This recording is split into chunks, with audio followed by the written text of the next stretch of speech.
Muy bien. Si quiere... México. Es editora de la revista Arquitectura de México de 1976 a 1980. Investigadora del Instituto de Investigaciones Estéticas de la UNAM desde 1981. Es miembro fundador del Comité Internacional de Críticos de Arquitectura SICA y de la Sociedad Mexicana de Críticos de Arquitectura desde 1979. Es miembro del Comité Mexicano de Historia del Arte desde 1983 y del ICOMOS mexicano 1993. Cronista y académica honoraria de la Academia Nacional de Arquitectura desde el año de 1985. Miembro de número de la Academia de Artes desde el año de 1991. Ha sido ponente en congresos nacionales e internacionales, así como conferenciante en diversas universidades.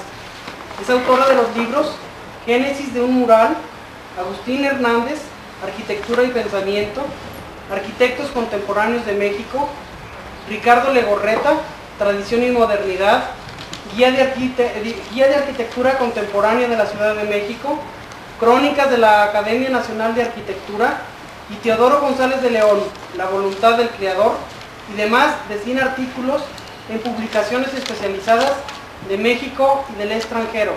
Con ustedes, la maestra Luis Moel.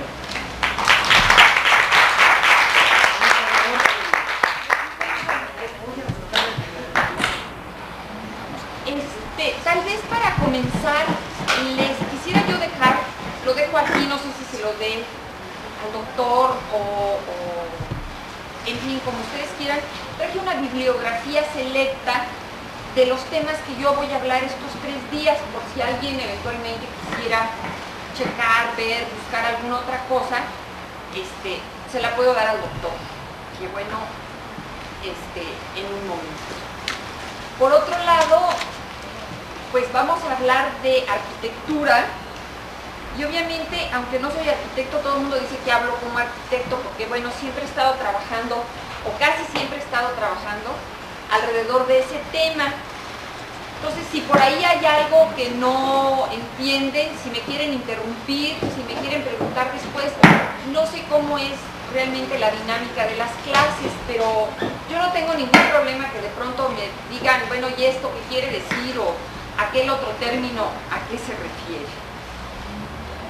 Por otro lado, al hablar de arquitectura, y creo que eso debemos de dejarlo asentado, como lo estamos viendo bajo el punto de vista de la historia del arte, pues vamos a ver la parte, por así decirlo, artística de la arquitectura.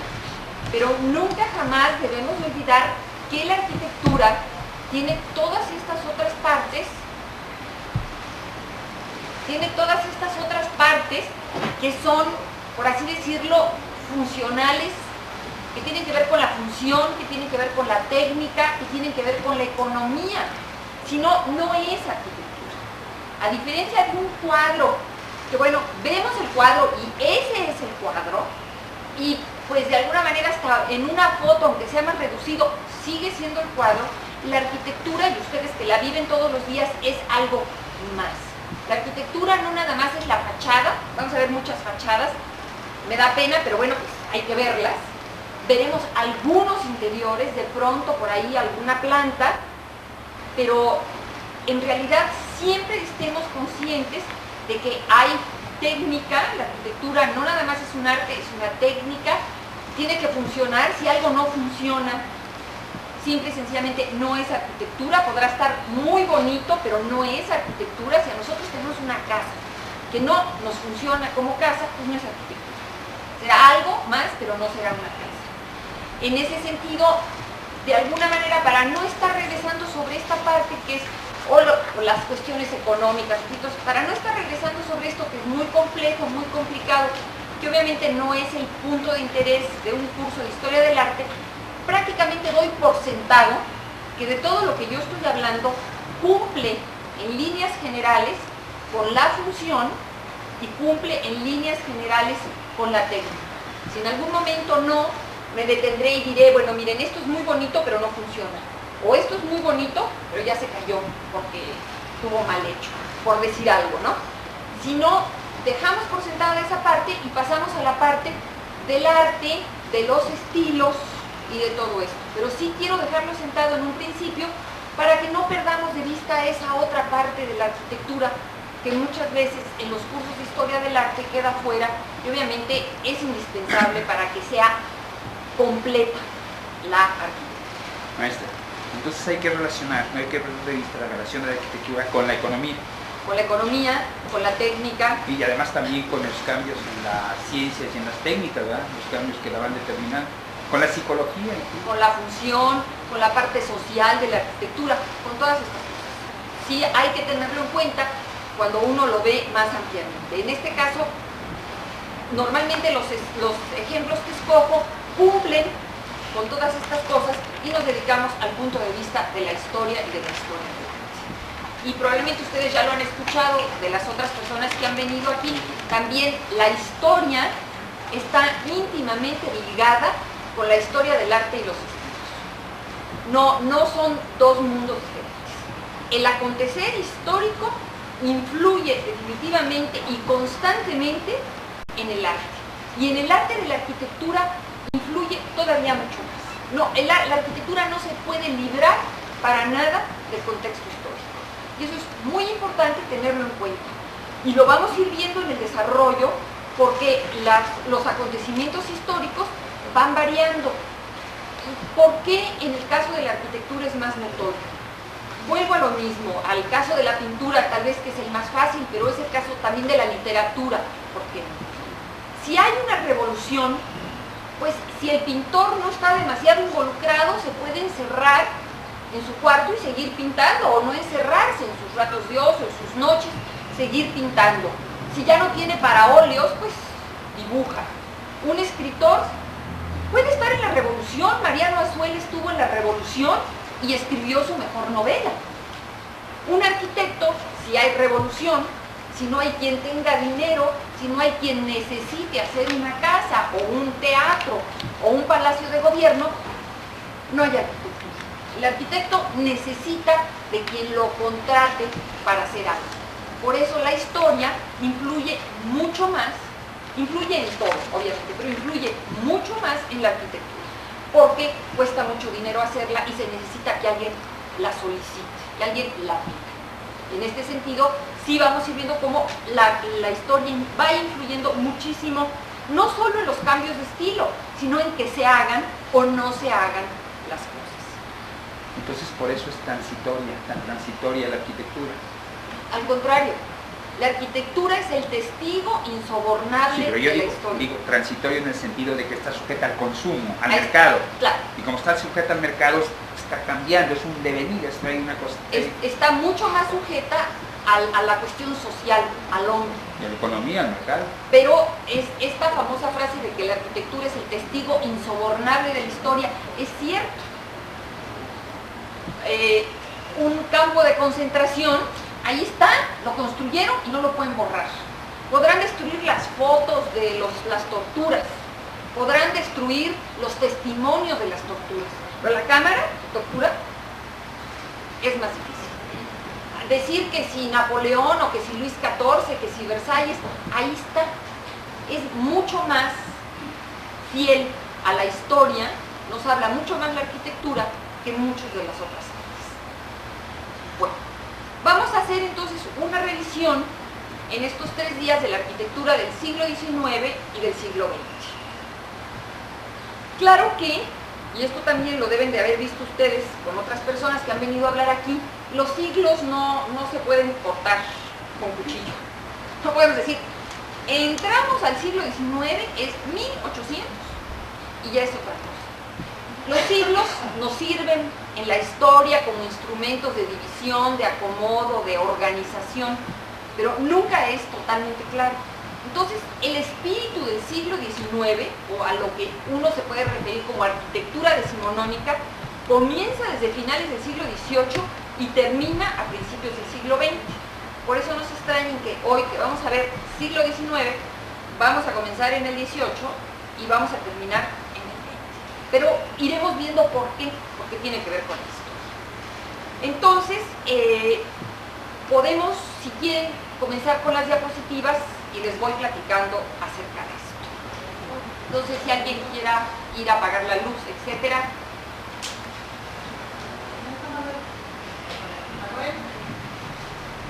Vamos a dar en la Nueva España todo un movimiento que es un movimiento cultural y que obviamente se va a venir a reflejar muy claramente en las artes.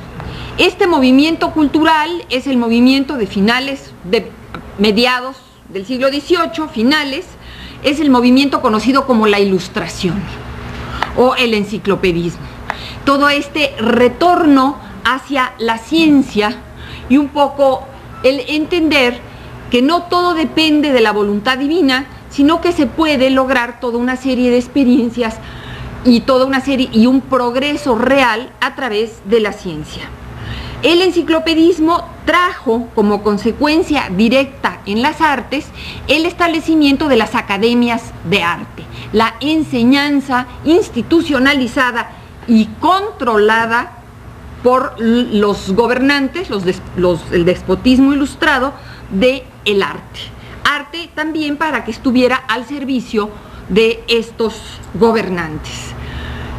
Obviamente, con la instalación de las academias de arte, se termina todo un sistema de enseñanza y transmisión del arte, que es el sistema del maestro y el aprendiz. Sistema que obviamente había prevalecido en Europa y muy especialmente en México en las diferentes artes, la orfebrería, la arquitectura, la pintura, la escultura. El maestro tenía sus aprendices a los cuales les enseñaba hasta que ellos llegaban a su vez a ser maestros y era una transmisión oral de persona a persona. Con las academias de arte esto varía, se amplía, se puede tener mucho más alumnos, pero todo está controlado obviamente por los gobernantes, por el Estado. Se crean las academias en España y se crea para 1789 la Academia de las Bellas Artes en México. La noble, ¿cómo es?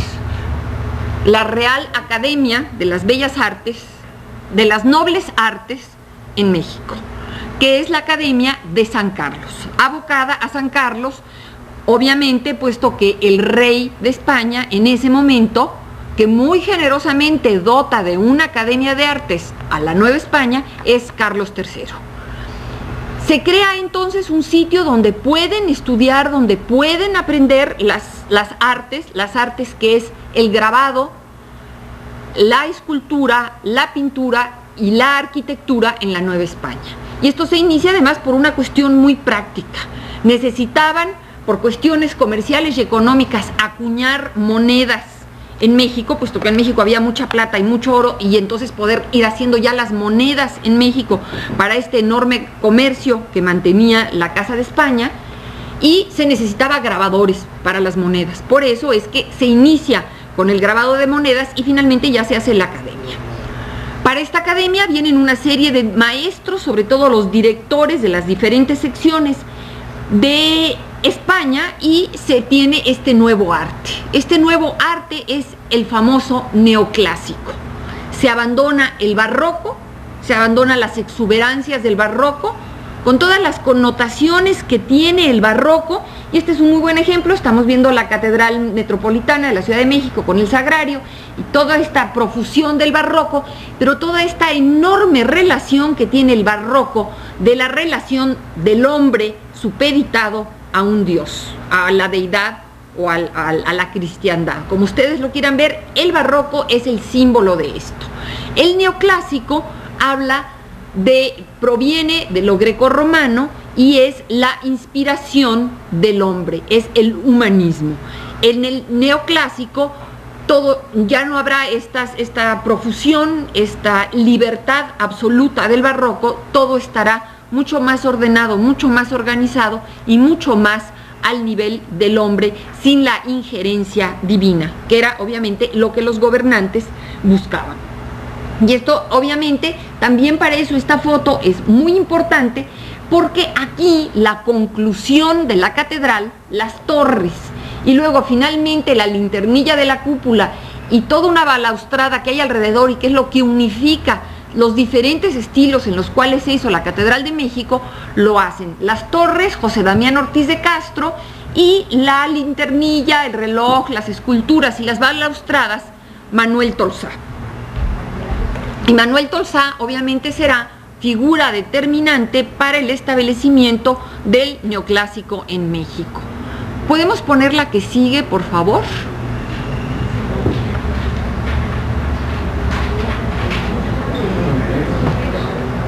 ¿Quién es Manuel Tolsá?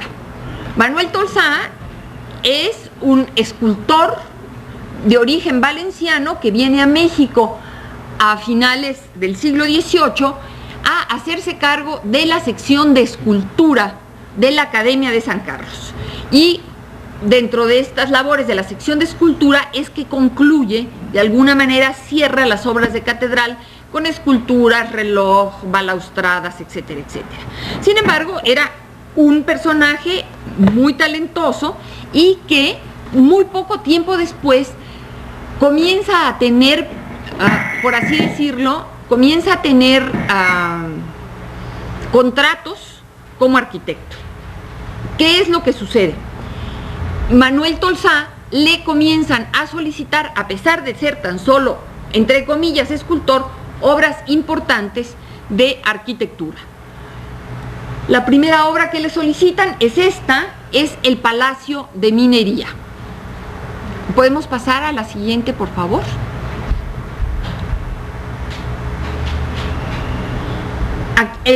La foto anterior es el interior, esta es la fachada, y comenzamos a ver aquí ya este cambio de estilo, como el barroco ha quedado olvidado, el neoclásico, el pasado grecorromano o renacentista está de nuevo presente aquí.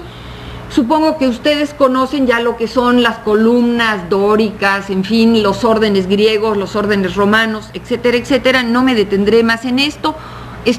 ¿Estoy más o menos hablando en lo correcto? Y lo que sí quiero es que noten este cambio, ¿no? Es esta nueva manera de hacer la arquitectura, donde no solo los órdenes, no solo los elementos constructivos son elementos muy clásicos, muy sobrios, muy limpios, sino también lo que es el ritmo y la repetición. Las ventanas son todas idénticas y similares y se van repitiendo.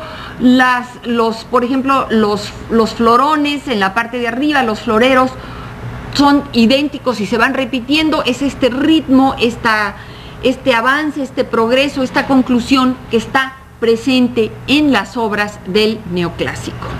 También es interesante ver que una de las principales obras que se hace en esta época es obviamente la Escuela de Minería, que conocemos como Palacio de Minería. En México se le dice palacio a todo aquel edificio que es grande. Por eso es que es el Palacio de Minería, no porque viviera ahí nadie con un título nobiliario. Y es importante porque la minería obviamente era una de las principales riquezas de la Nueva España, riqueza que obviamente los reyes españoles buscaban controlar aún más, controlando mucho más la producción de los metales preciosos. La que sigue, por favor.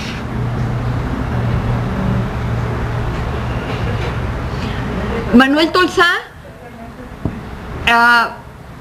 realiza, bueno, esto es el interior del palacio, del patio del Palacio de Minería, con una estupenda escalera, en fin, ya cuestiones mucho más particulares, como por ejemplo ciertos estudios que se hacen en ese momento, que es ya las aportaciones del neoclásico, es por ejemplo cómo, es un detalle, entre muchos otros, no lo veremos todo en tanto detalle, pero es para que ustedes entiendan cómo, sí, aquí el estilo tiene mucho que ver con cuestiones científicas, como las balaustradas que aquí están puestas en horizontal, funcionan de la misma manera puestas en un plano inclinado.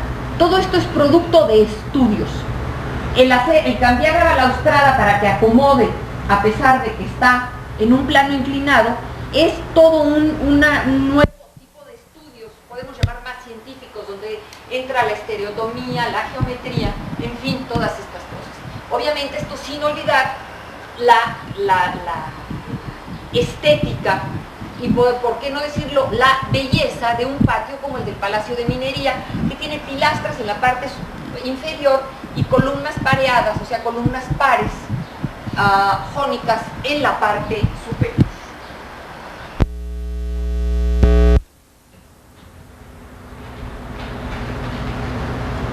A partir de ahí, Manuel Tolsá sigue construyendo una serie de obras, se le da el título de arquitectura y eventualmente se convierte él también en el director de la Escuela de Arquitectura de Bellas Artes.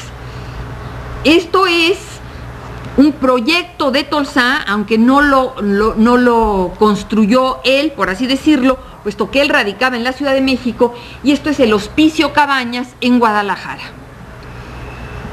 Obviamente no es un edificio tan rico ni tan bien hecho como el de el Palacio de Minería. También tenemos que entender la función. El Palacio de Minería era una escuela para los ingenieros de minas y esto era un hospicio para niños necesitados. Obviamente la cantidad de dinero, la economía, un poco de pronto hay que hablar de esto, que se invierte en un edificio tiene que ver. Y obviamente la economía de una escuela de minería, cuando la minería era la riqueza principal de este país, pues es muy diferente de un hospicio de niños que no tienen padres. Sin embargo, obviamente es un edificio muy interesante y muy importante. Pero sí hay que tener en cuenta, aquí es cuando vemos cómo la economía influye. Este edificio tiene otra calidad, no es que sea ni mejor ni peor, tiene otra calidad precisamente por ser para otro destino en base a otra economía. La que sigue, por favor. Esta es una vista desde el patio del Hospicio Cabañas con la parte de la cúpula central de la capilla, cúpula donde pintó José Clemente Orozco el famoso Hombre en Llamas. La que sigue, por favor. Otras obras de Tolsá. Ay, a mí me molesta, no sé por qué, ¿a ustedes no les molesta que estén como chocan las columnas? Se nos vaya a caer. Es el Palacio de Buenavista o de la Marquesa de Pinillos, que actualmente alberga el Museo de San Carlos en la Ciudad de México, y era en realidad una pequeña casa de campo en lo que en aquellas épocas eran las afueras de la Ciudad de México, con un estupendo patio, pero en este caso es un patio elipsoidal, redondo, como una elipse, elipsoidal, pero de estupendas proporciones y realmente de una factura impecable en cuanto a esta pureza, esta nueva manera, el neoclásico. De nuevo estamos en lo clásico, se han abandonado los comillas, porque yo no estoy en contra, pero bueno, es lo que se pensaba en ese momento, los excesos del barroco. La que sigue, por favor. Esta es una vista exterior de este Palacio de Buenavista. Nuevamente aquí podemos ver, por ejemplo, la repetición, lo que yo les decía, los florones de la parte superior, los ritmos de la ventana, los elementos clásicos de la arquitectura, etcétera, etcétera. Creo que les va quedando claro lo que es el neoclásico, a diferencia de lo que es el barroco en sus diferentes modalidades.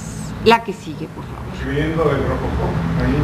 Incluyendo todos los barrocos. Claro que el barroco originalmente parte del renacimiento, del renacentista, pero había llegado a realmente una exuberancia, y el neoclásico es así un poco como momento, volvamos a los orígenes, así como el renacimiento después del gótico también dijo momento, volvamos a los orígenes, o lo que el mundo europeo pensaba que eran los orígenes, que obviamente para ellos era el mundo grecorromano. Finalmente también de Manuel Tolsá, esto que es el Palacio del Apartado, de los Condes del Apartado, y que hoy en día es parte de la Secretaría de Gobernación en la Ciudad de México. La que sigue, por favor. También de Tolsá, algunas otras obras. Esto es un túmulo funerario para la muerte de Carlos III. Y una más, por favor. Con esto terminamos con Manuel Tolsá, que definitivamente fue la figura más importante del neoclásico en México, que muere en 1818, aún él fiel, por así decirlo, a la corona de España, que lo había enviado a México como director primero de escultura, después de arquitectura, puesto que obviamente la independencia de México es en 1821. Y definitivamente a Manuel Tolsá, que llega 5 años después de la creación de la academia en México, la famosa Academia de San Carlos, le toca vivir, por así decirlo, el gran esplendor de la academia del neoclásico en México.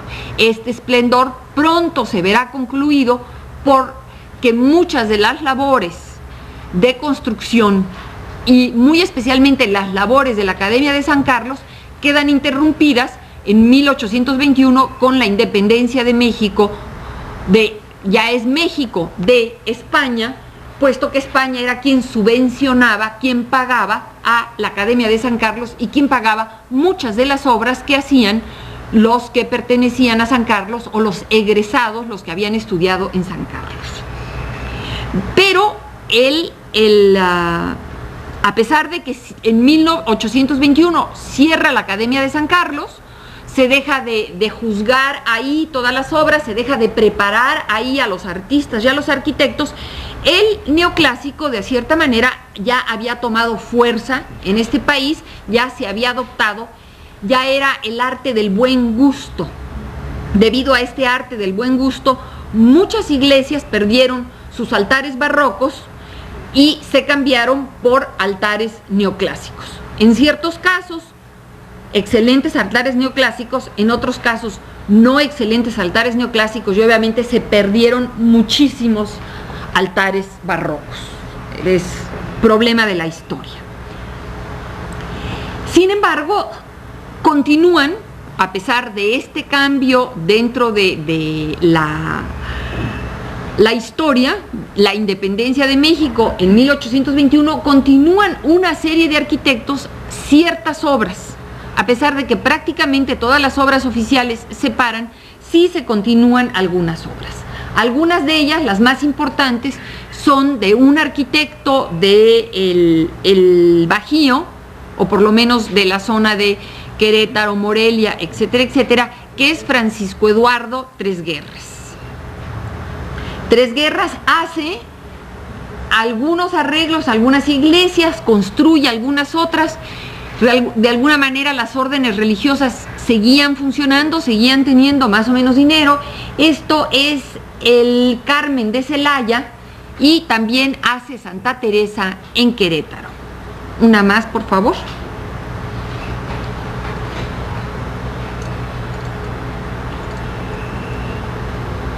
Esta es otra obra de Francisco Eduardo Tres Guerras. ¿Quién? Tres Guerras. Filmaba 3G. Sí. Y bueno, pues lo mismo que les dije hace rato, comienza uno a ser redundante. Los órdenes clásicos, en este caso pilastras y columnas jónicas, en fin, toda esta pureza, todo este cambio definitivo de lo que era el barroco. La que sigue, por favor. ¿Qué templo fue, perdón? ¿Cómo? ¿Qué templo fue el anterior de las columnas jónicas de Santa Teresa? Creo que ese es Santa Teresa en Querétaro. Bueno, también hay un ingeniero civil que había venido de España, que era Miguel Constanzó, que también sigue construyendo dentro de este estilo neoclásico. Esto es la cúpula de la iglesia de Santa Teresa en la Ciudad de México, con los mismos elementos neoclásicos, por así decirlo. Esta cúpula tiene reminiscencias de muchas de las cúpulas renacentistas italianas. Y también a Constanzó se debe la siguiente, por favor.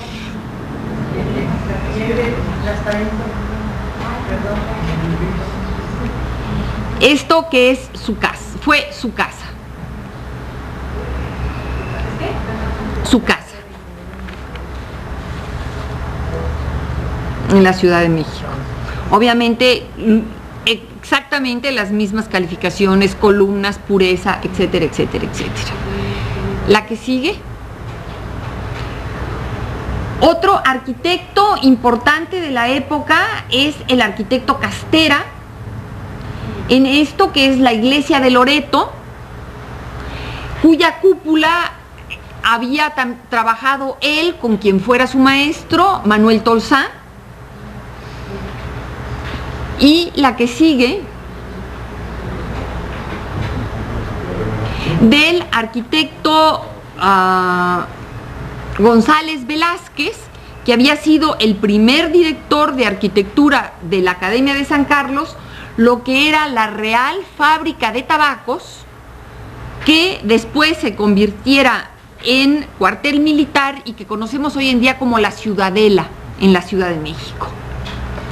Era un edificio muy especial, muy particular para el beneficio del tabaco, un edificio organizado alrededor de múltiples patios donde se secaba el tabaco. También el tabaco era una de las grandes riquezas que la Nueva España aportaba a la metrópolis en Europa. Esta es una vista, y si vemos la siguiente, por favor, es otra vista del acceso a lo que hoy en día conocemos como la Ciudadela, donde actualmente, con una remodelación de Abraham Sabludowski, está instalada la Biblioteca México. La que sigue, por favor. Con esto prácticamente concluimos con esta primera parte del neoclásico, que es la parte del neoclásico muy cercana y muy derivada a la Academia de San Carlos. Obviamente, al terminar las labores de la Academia de San Carlos en 21, prácticamente se queda el país sin la enseñanza de las bellas artes, y en particular de la arquitectura, que es el tema que nos ocupa el día de hoy, hasta 1943. ¿Qué es lo que sucede en 1943? Y obviamente aquí nos comenzamos a dar cuenta cómo la historia, los hechos históricos en sí, influyen. La independencia de México tiene como consecuencia inmediata la clausura de una escuela que subvencionaba la metrópolis, que es la Academia de San Carlos. También 43 es una fecha histórica, es la toma de posesión de Antonio López de Santana, y Antonio López de Santana busca el reorganizar la Academia de Artes. Obviamente con una búsqueda personal, al igual que la habían buscado los reyes de España, es el tener los artífices que hagan el arte, arquitectura, pintura, escultura, que ensalce, que haga más importante su propio gobierno. Antonio López de Santana, entonces, busca la reorganización de la Academia a partir de un decreto en 1843, pero será hasta 1857 que esto se reorganice. Ahora les hablaré de ello. Mientras tanto, hay un ingeniero en México que es quien comenzará a producir los edificios que Santana necesitaba o buscaba para su gobierno, ya sea por cuestiones personales de que esto fuera más lucido, o por cuestiones realmente necesarias de espacios para poner las diferentes oficinas de gobierno.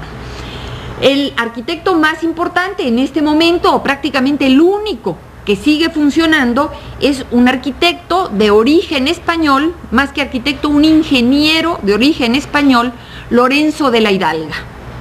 Lorenzo de la Hidalga, quien había estudiado tanto en San Fernando en Madrid como en Francia, viene a México, comienza a trabajar para el México independiente, y construye el famoso Teatro de Santana, el que después se conoció como el Teatro Nacional. Obviamente a Santana le interesaba el teatro, la ópera, lugares donde él se luciera, donde la nueva sociedad mexicana se luciera, y se construye este teatro, y como vemos, con las características clásicas o del neoclásico. La que sigue, por favor. Esta es una pintura de Gualdi, pintor de la época, está un poco brillosa la foto, pero bueno, en fin, es para que vean de otra manera lo que era el Teatro de Santa Ana. Y digo lo que era porque este teatro desapareció. Este teatro lo mandó tirar Porfirio Díaz para construir más tarde lo que conocemos como el Palacio de las Bellas Artes, un poco más adelante. La que sigue, por favor. De Lorenzo de la Hidalga también conocemos la cúpula de algunas iglesias. Esta es otra iglesia en el centro de la Ciudad de México, ahora se me escapa su nombre. Creo que esta es Santa Teresa. La anterior una es Santa Teresa la Antigua y creo que esta es Santa Teresa la Nueva. La de Constanzó, esta es Santa Teresa la Antigua y esta es Santa Teresa la Nueva. Obviamente una cúpula de una enorme esbeltez con las mismas características de este estilo. Y una más, por favor, que es lo que en ese momento se construyó, aunque después desapareció, el ciprés de la Catedral de México. Sí, en la Catedral de México, con todos estos altares barrocos y todo lo que le conocemos, se hizo un altar central debajo de la cúpula, que era un ciprés totalmente neoclásico, que diseñó el arquitecto importante de ese momento, Lorenzo de la Hidalga. La que sigue, por favor. Volviendo a la academia. La academia que trató de echar a andar a Antonio López de Santa Anna en 43, en ese momento fue muy difícil, no había maestros, no había fondos.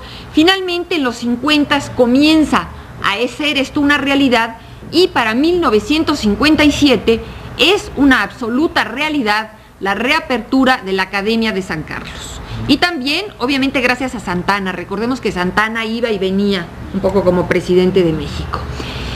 ¿A qué se debe finalmente la reapertura de la Academia de San Carlos? A dos factores muy importantes. El primero es que Santa Anna inventa algo para que la Academia tenga fondos y pueda funcionar. Tener una Academia de Artes es muy caro por los materiales, por los instrumentos necesarios para los alumnos y los libros, los maestros, en fin, todo eso es muy caro. Y entonces Antonio López de Santa Anna funda en ese momento la Lotería Nacional, la que hoy en día conocemos como la Lotería Nacional, la funda para que los beneficios de la Lotería Nacional sean los que mantengan a la nueva Academia de San Carlos. Ese es uno de los factores. El segundo de los factores es que consigue traer de Europa a un ingeniero y arqueólogo, Cavallari, quien vendrá a reorganizar, a echar a andar la nueva Academia de San Carlos. ¿Y por qué digo reorganizar? Porque prácticamente no había maestros. Para cualquier escuela, ustedes saben, hay que establecer un plan de estudios y obviamente el plan de estudios de 70 años antes ya había variado. Las intenciones de un país dependiente de España a las intenciones de un país independiente también, y las necesidades eran diferentes. Se requería de alguien que estuviera dentro del progreso, también se había progresado mucho en las ciencias en esa época, y se trae al ingeniero Javier Cavallari. Javier Cavallari, de origen italiano, pero que también había hecho estudios en Alemania y que además era arqueólogo, tenía toda una serie de ideas para la reorganización de la academia, muy especialmente de la parte de la arquitectura. Para él la arquitectura, y en esto influye toda esta nueva visión científica, por así decirlo, que tiene el siglo XIX, la arquitectura se dividía definitivamente en dos partes. Una parte era la parte artística, la parte estética, y esa se impartía aquí en la escuela de San Carlos, lo que había sido el antiguo Hospital del Amor de Dios, y que el propio Cavallari reformó la fachada para que fungiera ya no como hospital, sino como escuela de bellas artes. Aquí se impartían, y todas las materias técnicas, todas las materias de edificación, de drenaje, en fin, todas estas cuestiones técnicas, todas estas los alumnos iban y las tomaban en la escuela de ingeniería con los ingenieros. A partir de ahí, y con una breve interrupción desde 1857 hasta 1897-98, los egresados de San Carlos serán ingenieros arquitectos. Tendrán el título doble. Algunos usarán el título de ingeniero, algunos usarán el título de arquitecto. Los estudios los hacían la mitad en una escuela, la mitad en la otra. En una época San Carlos daba los títulos, en otra época Minería daba los títulos. Era una especie de carrera compartida la que tenían. También, ya para finalizar el periodo de Cavallari en México, en 1867, la academia deja de llamarse Academia de San Carlos para llamarse simple y sencillamente Academia Nacional de Bellas Artes. La que sigue, por favor. Y obviamente este es un ejemplo, este es un dibujo, este es un ejemplo de la enseñanza que Cavallari dejó organizada en México. Él más o menos en 1868 se regresa a Italia, pero ya dejó instalada y funcionando. 30 arquitectos se gradúan en el periodo en el que él está en México. Ya hay maestros, ya hay plan de estudio, ya hay materiales, tanto para arquitectura como para las otras artes. Deja instalada la academia y se va, y la academia continuará más o menos con cambios y en fin, funcionando de ahí en adelante. Ya no habrá mayores interrupciones. Este es el tipo de enseñanza que se da siguiendo lo neoclásico. Pero la aportación también importante de Cavallari es el abrir las puertas más allá del neoclásico. Cavallari, como era arqueólogo, él también entendía el valor de muchas otras de las arquitecturas del pasado. Por otra parte, ya era pasada la primera mitad del siglo XIX, el romanticismo ya era una corriente imperante en Europa, y todo lo que era exótico de alguna manera para el romanticismo era importante. Lo oriental, lo americano, lo exótico, lo diferente era importante. Y entonces en la Academia de San Carlos y después de Bellas Artes comienza a estudiarse no solo los órdenes clásicos y el neoclásico, comienzan a estudiarse los otros sistemas de arquitectura. Es lo que se conoce como el eclecticismo. Se podrá tomar y retomar y de cierta manera hasta transformar cualquier estilo del pasado. Se volverá a estudiar y a interesar y a construir en gótico, el neogótico, en románico, el neorrománico, en morisco, el neomorisco, el neoprehispánico, el neocolonial, en fin. Todos los estilos pueden volver a darse y pueden volver a darse manipulándolos. Puede uno utilizarlos en edificios que no son como eran originalmente. Muy especialmente el neoprehispánico, puesto que sabemos muy bien que los edificios prehispánicos no tenían espacios internos y comenzaremos en muy raros casos, pero veremos espacios internos en edificios prehispánicos. Es esto lo que se conoce como el eclecticismo, que surge a partir de esta nueva organización de la academia con, por un lado, la influencia de Cavallari y su interés por la arquitectura del pasado, y por otro lado, muy obviamente, con el romanticismo y ya las corrientes de fin de siglo, del siglo XIX. La que sigue.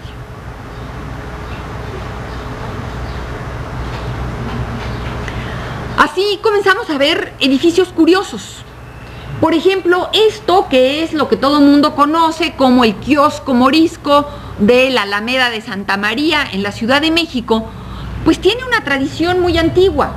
Resulta que en 1882-84 hay una exposición en Nueva Orleans y México, con el arquitecto, ay Dios mío, en este momento se me fue y no lo puedo leer, bueno, ya me acordaré. deciden mandar un pabellón a esta exposición, así como se hacen en las exposiciones que conocemos hoy en día, la de Sevilla, que fue la más reciente, pero ha habido Nueva York, en fin, probablemente ustedes han oído hablar, si no es que he visitado alguna de estas exposiciones. México decide mandar un pabellón y al interior exponer sus principales productos. ¿Y por qué no? El pabellón que se manda a Nueva Orleans, pues es un pabellón neo-morisco. Obviamente es un pabellón hecho todo de metal, todo en fierro, y cuando termina la exposición, como en todas las exposiciones, los pabellones hay que quitarlos. Lo desarmaron, lo proyectaron, lo mandaron a hacer en Estados Unidos, lo armaron, lo desarmaron y se lo trajeron a México. Estuvo una época en la Alameda Central y ahora está en la Alameda de Santa María. Y era muy fácil, tenía ventanas. Todo esto eran ventanas. Aquí vemos cómo tiene como un saloncito acá, el mismo que tiene acá, y ahí adentro se exponían los productos mexicanos, las pinturas, no sé, la minería, la agricultura, las artesanías, estaban expuestas en este pabellón. Una más, por favor. Este es muy clásico de los eclecticismos. México no tiene nada que ver con lo moro, con lo morisco, con lo árabe. Sin embargo, esto fue lo que nos representó a nosotros en una feria de exposiciones en Nueva Orleans. ¿Es el mismo kiosco? Es el mismo kiosco, sí, este es un acercamiento del interior. Y es todo de metal, por eso está muy bien conservado. Si tuviera yo luz, les podría decir de quién es. Se me borró por completo el nombre. Bueno.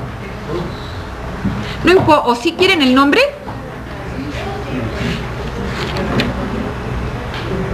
Del arquitecto Antonio, o más bien dicho, el ingeniero Antonio Ibarrola.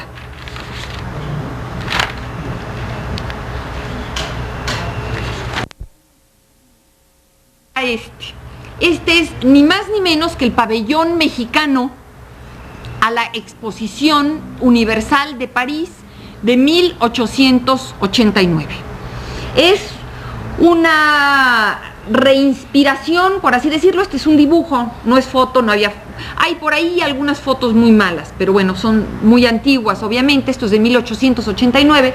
Está inspirado en las pirámides de Xochicalco, con unos estupendos relieves, todo esto de aquí, de dioses y reyes de la, entre comillas, lo que se suponía que habían sido los dioses y los reyes aztecas, del famoso escultor mexicano Jesús F. Contreras, que en esa época estaba en Francia.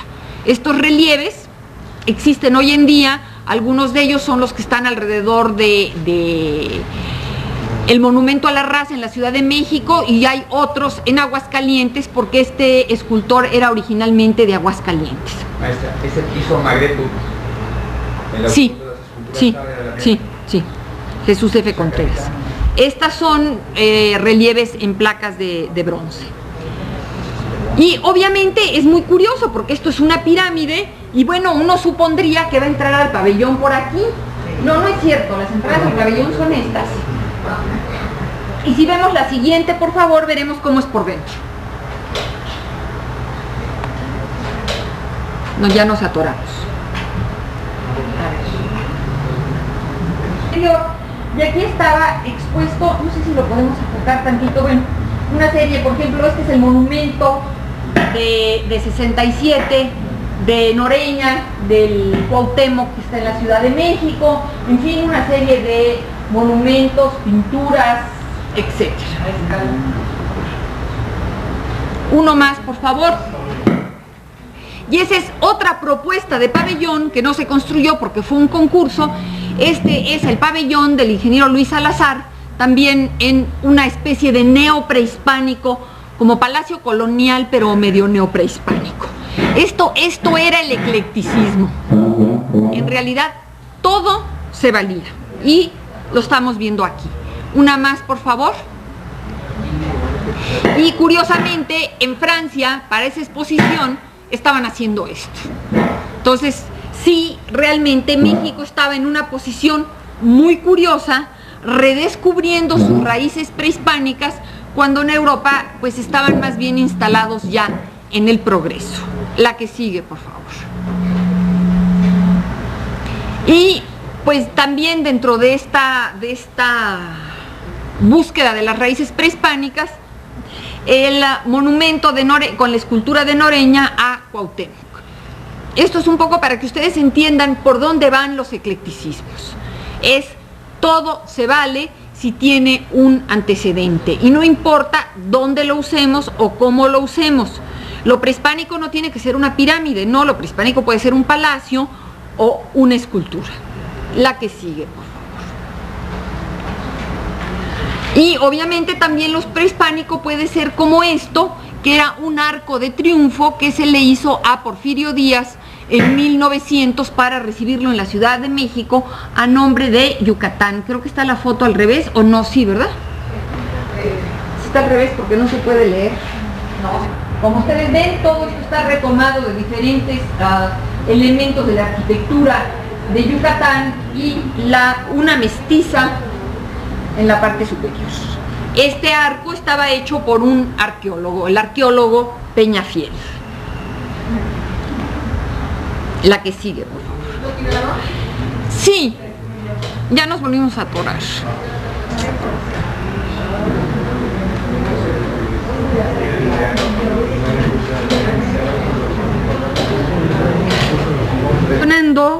Con toda esta nueva visión dentro de la arquitectura, hay un nuevo elemento de la historia que comenzará a influir en la arquitectura. Porque si bien sí, bueno, les enseñé algunos ejemplos y algunas cosas, realmente se dio muy poca arquitectura en México entre 1810 prácticamente, que se inicia la independencia, pero en realidad a partir de 1821 se realiza muy poca arquitectura. ¿Por qué? Porque México está en constantes crisis, tomas de poder, azonadas, revoluciones, etcétera, etcétera, intervenciones, la intervención francesa, 2 años después regresa Porfirio Díaz, en fin, es historia conocida de todos ustedes, y todo esto no permite que haya gobiernos que tengan el suficiente tiempo como para mejorar la economía, como para poder tener dinero y como para poder invertir en obras públicas. Y consta que estoy hablando de hace un siglo, no estamos hablando de hoy en día. Pero bueno, en 1877 toma el poder por primera vez, o es electo, más que toma el poder porque no lo toma, es electo como presidente Porfirio Díaz. Y se iniciarán 30 años de gobierno con una pequeña interrupción de un gobierno del general González. En realidad, Porfirio Díaz va a gobernar durante 33 años. Y se inicia lo que se conoce como la paz porfiriana. ¿Qué es lo que sucede? Que por primera vez hay paz, por primera vez hay continuidad, por primera vez trabaja el país, funciona, hay impuestos, comienzan a llenarse las arcas y hay dinero para construir. También por mucho tiempo las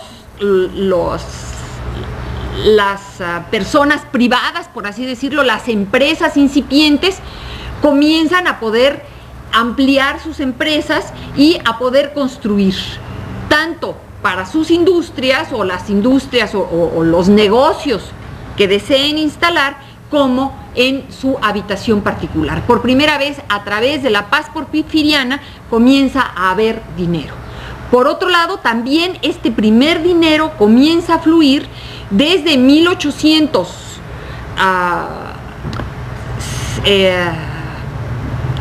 a principios de los 60, cuando es la famosa desamortización de los bienes de la iglesia. Los bienes de la iglesia primero se le quitan a la iglesia, después se nacionalizan. De cierta manera esto incrementa tanto las propiedades del gobierno como las arcas para poder construir, estos edificios también tienen que readaptarse, los conventos pasan a ser hospitales, escuelas, bibliotecas, etcétera, etcétera. Se requiere de arquitectos para arreglar esto, comienza realmente a moverse de nuevo la industria de la construcción en este país. De las primeras obras que se hacen durante el gobierno porfiriano, de una serie de necesidades que se tienen y que se van teniendo y las vamos a ir viendo, las vamos a ir también estudiando aquí, es esta que es el famoso Palacio de Lecumberri. Nuevamente la palabra palacio, que siempre se usa para todo lo que es grandote, es lo que era la cárcel de Lecumberri, porque estaba en los terrenos de la ex hacienda de Lecumberri. Hubo un proyecto original para esta cárcel de Lorenzo de la Hidalga, ¿se acuerdan? Aquel ingeniero español que vimos en un principio, sin embargo no se realiza, pero más o menos con esa misma idea lo realiza posteriormente el arquitecto Antonio Torres Torija. La que sigue, por favor. Esta es una foto de cómo está hoy en día, en que esta penitenciaría fue transformada por el arquitecto Medellín en el Archivo General de la Nación. Aquí vemos el eclecticismo en el sentido de que esto, como era una cárcel y debía de estar muy protegida, pues se hace un poco como si fuera un castillo fuerte de la época del medievo, o más o menos, ¿no? Con los torreones, las almenas y todo lo demás. La que sigue, por favor. Lo interesante de esta cárcel es el haber adoptado un sistema de construcción que es el que se conoce como el panóptico. Y si vemos una más, les mostraré un plano. La que sigue, por favor. El panóptico. Pan, así como P-A-N, óptico como de ojo. Esto es el panóptico, esto es más o menos la traza de Lorenzo de la Hidalga que después transformó Antonio Torres Torija.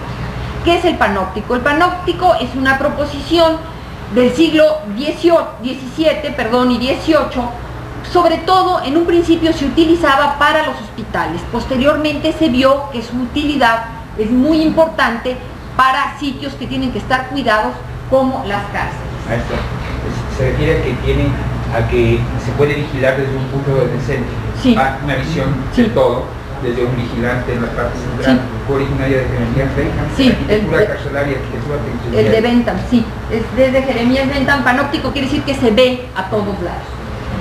Lo que se hace, y en el origen de esto era en los hospitales, que aquí al centro no solo estaba la parte de los servicios para que las enfermeras o los doctores pudieran ver a los enfermos en los diferentes sitios, sino también para que los enfermos desde sus camas pudieran atender a la misa que se daba al centro. Recordemos que antes los hospitales siempre estaban en manos de las órdenes religiosas. En el caso de las penitenciarías es el mismo, hay un gran torreón aquí al centro y de aquí al centro se cuida las diferentes ramas, por así decirlo, de la cárcel, donde en algunas están aquí localizadas las celdas, en algunas están localizadas talleres de trabajo. Esta es la planta de Lorenzo de la Hidalga. La planta que realizó finalmente Antonio Torres Torija tiene 3 crujías más largas, 4 más cortas, y la octava nunca fue construida. Esa crujía que une el edificio de recepción y de administración con la parte de la cárcel no existía, y construyó ahí finalmente un pasillo, una crujía, recientemente, para que todo funcione como Archivo General de la Nación, el arquitecto Medellín. La que sigue. ¿Pero nomás tenía una entrada? Sí, nada más una. Como debe de ser, porque entre más entradas hay, más hay que cuidar. Más salidas, También de esa época, de arquitectos preparados en esa época, algunos en San Carlos y después en el extranjero, en Francia, que era así como el centro. La famosa Escuela de Bellas Artes de París era como la más renombrada de la época. Algunos arquitectos como el arquitecto Manuel Rodríguez Arangoiti, que hace la parte inferior de la Catedral de Toluca, entre otras cosas. Construye sobre todo en Toluca. Ya la parte superior fue concluida durante este siglo. La que sigue, por favor. Y del arquitecto, se me escapó el nombre ahorita, el arquitecto donde la iglesia del Sagrado Corazón en la Ciudad de México. Podemos ver una foto más, por favor.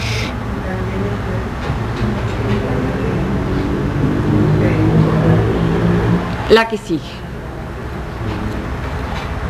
De algunas otras obras que se hacen en esa época, ya muy especialmente bajo la guía, por así decirlo, del gobierno, son una serie de obras para el beneficio de los mexicanos y de alguna manera redundarán en la gloria del gran gobernante Porfirio Díaz. Esto que era el Hospital General de la Ciudad de México, del ingeniero Roberto Gayol. La que sigue. El manicomio central de la Castañeda. Bueno, y todo esto, si son fotos muy malas, es porque estos edificios están destruidos, ya no existen, entonces son fotos de época.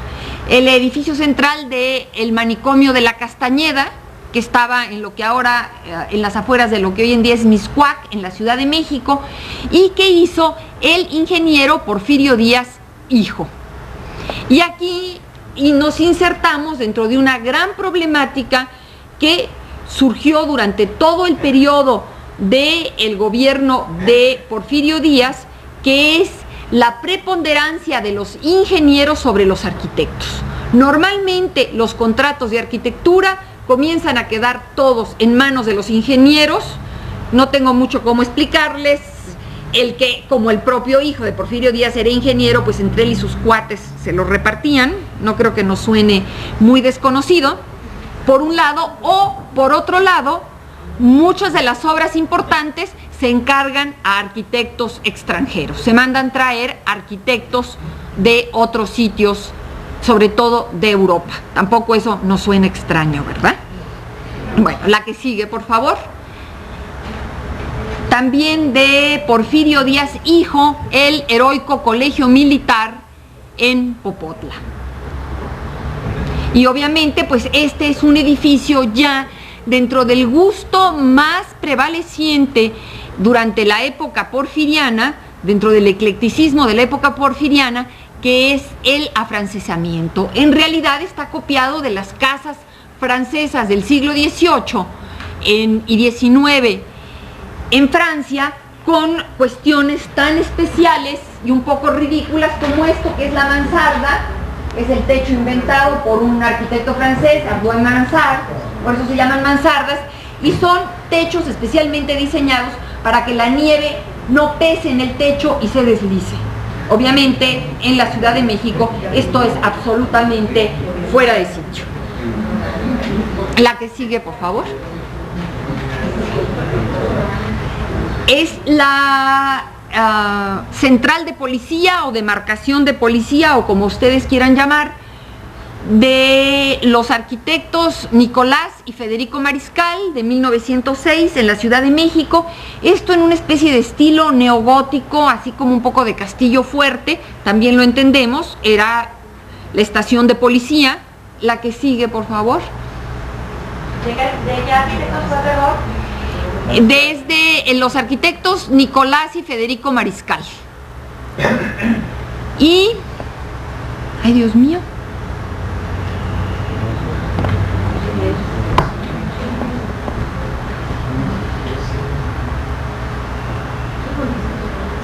¿me perdí? No, se me borró lo que es esta. No, estoy totalmente perdida con esta foto. Bueno, no, la que sigue, por favor. La verdad es que igual, no, sí, ya me acordé. Son una serie de, sí, por favor. Son una serie de palacios de gobierno, y este es el Palacio de Gobierno de Monterrey, que se comienzan a hacer en todo el país. Obviamente, para gobernar hay que tener palacios de gobierno. En algunas ciudades importantes, pues bueno, había un palacio de gobierno que había quedado de la época colonial o algún palacio importante de algún noble de la época que se podía transformar en palacio de gobierno. En algunas ciudades no existía o se había destruido o no funcionaba bien y se construyen. Este es el de Monterrey y el que sigue, por favor, es el de Puebla, del arquitecto inglés Carlos Hall, o Hall, H-A-L-L. La que sigue, por favor. También dentro de este tipo de obras de infraestructura para el país se comienzan a hacer una serie de mercados. También eso es importante, puesto que en la economía hay una serie de impuestos y una serie de beneficios. Este es el Mercado Hidalgo en Guanajuato, de un arquitecto francés, Ernesto Brunel. Y en los mercados es interesante ver cómo, por un lado, hay toda una parte de arquitectura, como por ejemplo es esta, que es de mármol y es una entrada que podría ser la entrada de un teatro o de un edificio, de una universidad o de un edificio importante, y toda una parte de edificios metálicos. El metal, las estructuras de acero comienzan a ser importantes para poder tener grandes espacios, porque el acero permite con postes pequeños tener grandes espacios como los que se requieren para ciertos edificios, especialmente para los mercados. La que sigue, por favor, que es otra vista de este mercado, donde aquí vemos el contraste de la primera parte de mármol, muy elegante, y atrás ya la torre de metal. Y la que sigue, por favor, del arquitecto Julio Saracibar, el Mercado de la Victoria en la ciudad de Puebla.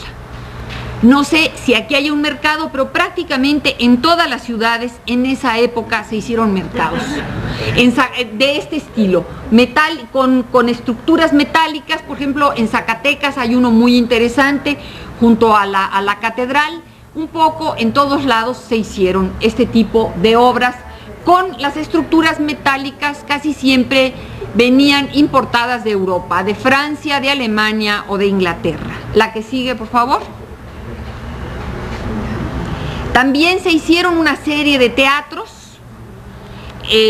Un poco había que... Porfirio Díaz decía, bueno, que había que progresar en la cultura. Estoy de acuerdo. También un poco él pensaba que había que entretener a las personas para que no le dieran lata y lo dejaran seguir religiéndose. Y hay toda una serie de teatros que se hacen en las principales ciudades. En Guanajuato, el Teatro Hidalgo, Juárez, perdón, del arquitecto Antonio, ay sí, por favor, sí me acuerdo, ¿me da chance? Del arquitecto Antonio Rivas Mercado, con un exterior neoclásico y, si vemos la siguiente, un interior neomorisco.